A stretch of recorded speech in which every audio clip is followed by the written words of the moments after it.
Siyam kami magkakapatid, panganay po ako. Isa po akong high school graduate. Talagang super hirap kasi isa lang yung nagtatrabaho sa amin, yung father ko, as a cook. Nung nag-aaral ako ng high school, pinilit ko na magkaroon ng pagkakitaan yung time na yon, yung pa-ending, para lang po meron akong pera, pang tuition, lahat ng oportunidad, basta kaya ko, ginagawa ko. Tapos, yung pangawalo kong kapatid, nagkasakit, sa hirap ng buhay, hindi namin napagamot. So, namatay siya. Tapos po, yung pangsyam naming kapatid, ganun din po ang sakit. And yung time na yun, 14 years old na po ako noon. Hindi ko hayaan na wala akong magagawa. Kaya, na-push po ako magtrabaho para patunayan sa sarili ko na meron akong ginagawa bilang kapatid. Marami sila magkapatid. Hindi kaya ng papa nila gampanan yung silang magkapatid. Kaya hindi nakapag-aral. Hindi nakatapos. Dahil hindi na po sila kaya ng papa nila sa dami nila. Tapos isa pa po. Binigyan pa ng sakit yung bunso nilang kapatid. Hindi ko na naisip na i-enjoy yung pagkabata ko, na mag-enjoy, maglaro. Iniisip ko talaga yung time na yun. Magtrabaho, at the same time kumita, makatulong sa pamilya. Kaya bata pa lang ako, talagang kumakayod na po talaga ako sa sarili ko. Nagtrabaho ko bilang as a construction worker. Yung tipong kahit sinabi nung aking foreman na kaya ko na ba magtrabaho, sabi ko kaya ko, kahit di ko pa kaya, hindi ko pa na-experience na magbuhat. So talagang yung sipag nandun eh. Pero yung pagyaman, hindi ko talaga pwedeng makuha doon, andit ng income. Kaya nalalangin ako na sana merong opportunity na pwede pa akong kumita na mas malaki. At the same time, pwede kong makuha yung wala po ako. Thankful po ako kasi merong oportunidad ng Royal Business Club na isang katulad ko, posible na magtagumpay sa buhay, na yung nakukuha ng mga professional na magkaroon ng magandang buhay, pwede sa Royal. Ito po ang magbibigay sa akin ng chance na pwede kong maabot yung mga pangarap ko sa buhay. Binigyan po ako ng chance na makita po ang Royal para po makuha ko po yung mga pangarap ko na magkaroon ng magandang buhay. Hindi naman ganun kadali ang lahat. Yung mga kakilala ko ayaw maniwala sa akin. Yung mga hindi ko kakilala, sila yung ina-approach ko sa Royal. Kung nasan po ako, diba, sumakay ako ng bus, sumakay ako ng jeep, kumain ako. Tapos lagi po ako merong flyers. Talagang sabi ko, okay lang to. Talagang ginagawa ko na lang siya as a challenge para sa akin. Hanggang dumating sa time na merong taong naniwala sa akin. Ang maganda po doon, nakita nila yung pakisama ko. At ayun po yung naging dahilan para po gawin nila ang Royal.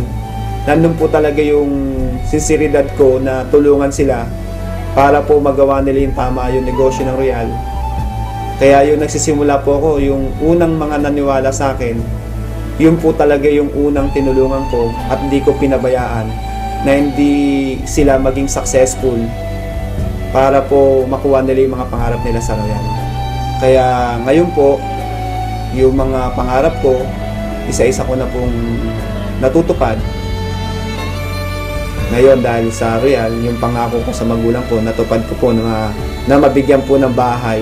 Yung pangako ko na sarili ko na magkaroon din po ako ng tirahan, na hindi po nakikitira lang po o nangungupahan. Nagkaroon po ako ng sarili kong bahay at lupa.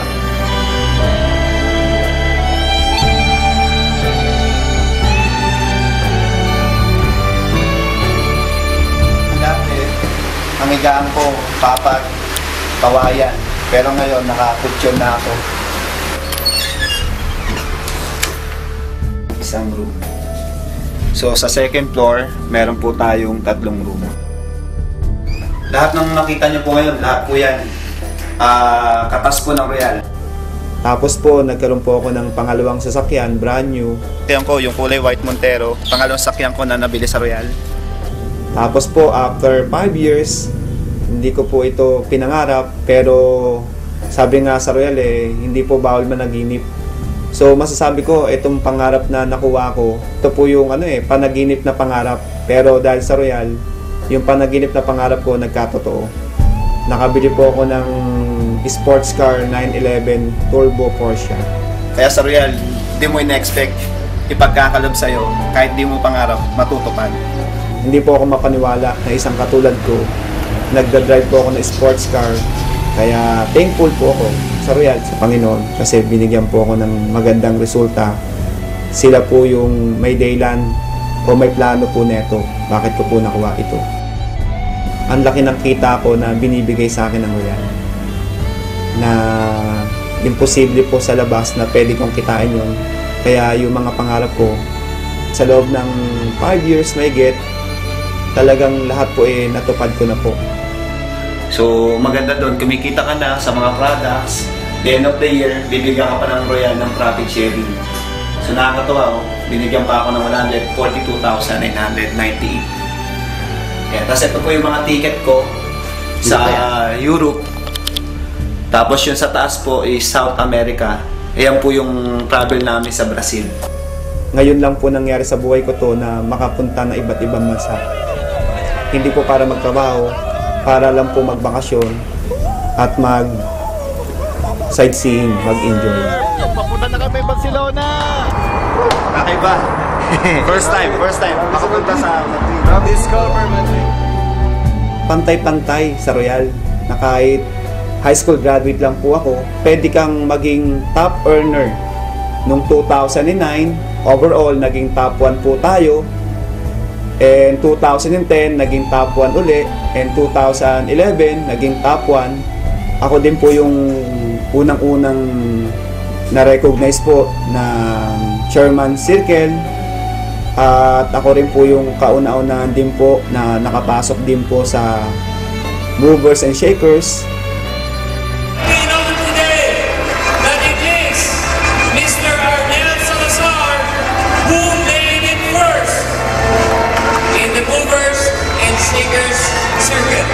Para sa lahat, at lalo na sa mga katulad ko rin, tuloy lang kayo sa ginagawa natin sa Royal.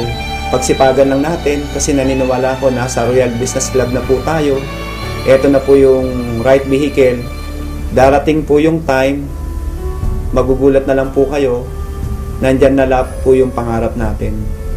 Sa lahat ng ginagawa natin, sa lahat ng paghihirap na ito, bandang dulo, expect nyo, meron din pong naghihintay na magandang resulta.